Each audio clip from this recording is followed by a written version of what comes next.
Continue informing you. Now, President Uhuru Kenyatta recently returned to the campaign trail in the vote hunt for former Prime Minister Raila Odinga's presidential race after weeks at the periphery of his succession politics.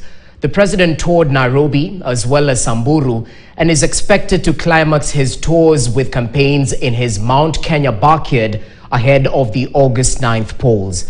But what might have prompted Kenyatta's return to the campaign trail, and what has history showed of the outgoing president's role in elections outcome? Murimi Mwangi delves deeper on this week's House of Cards.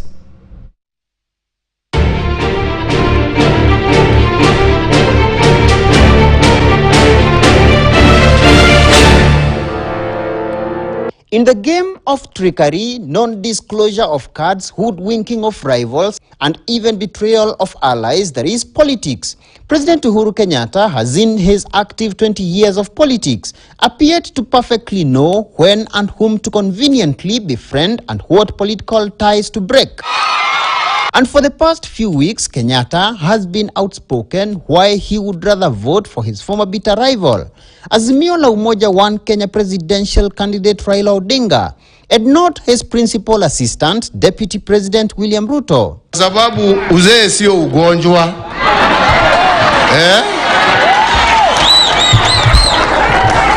Hata wazee wanajua kushika steering wheel kabisa.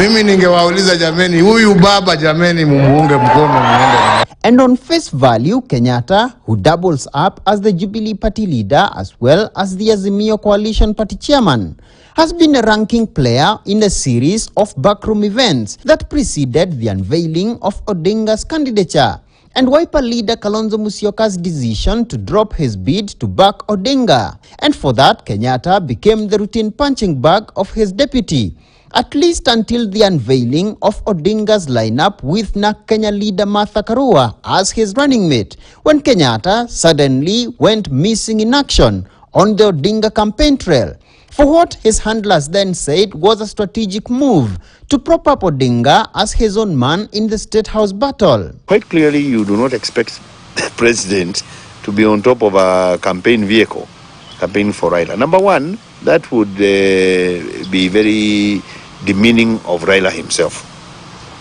Raila must be his own man. But with the campaigns on the final leg, Kenyatta is back on the car rooftops. And this time, he says he means business in his quest to make Odinga his successor and Karua the next occupant of Harambee Annex office, a move that has baffled and excited political pundits alike. Some sense of urgency has come into this. It is no longer the way it used to be thought, that the region is homogeneous, people will do this and that. So that feeling that something has happened that should not have happened adds urgency. You must separate two concepts, power and authority. Okay? The president maintains authority until he leaves office, but power may begin to leave him because of the dynamics of politics and an election. When people loyal to him begin to look elsewhere, especially towards the man most likely to become president, it's natural. Yet history gives a rather peculiar picture of the political consequences of what direction outgoing heads of state take in their succession politics. In 2002, Kenyatta, then a political greenhorn, fresh from a one-term nomination to the National Assembly, found his way to the presidential ballot with then outgoing president, the late Daniel Arap Moi's blessings. A state of affairs that saw Kenyatta labeled a political project and lose to opposition candidate, the late Mwai Kibaki.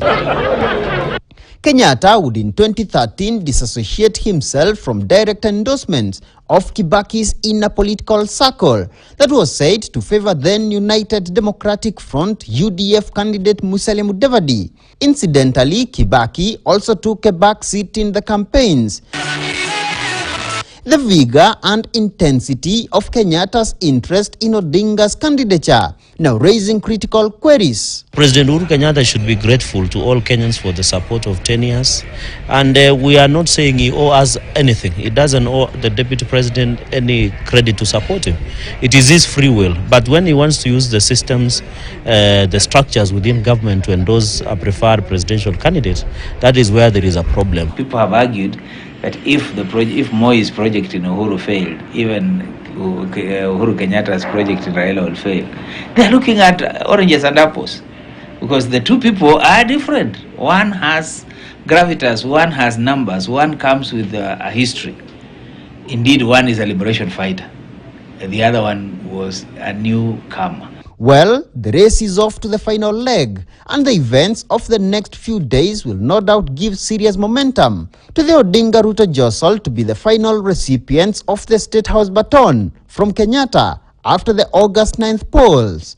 Murimi Mwangi, KTN News.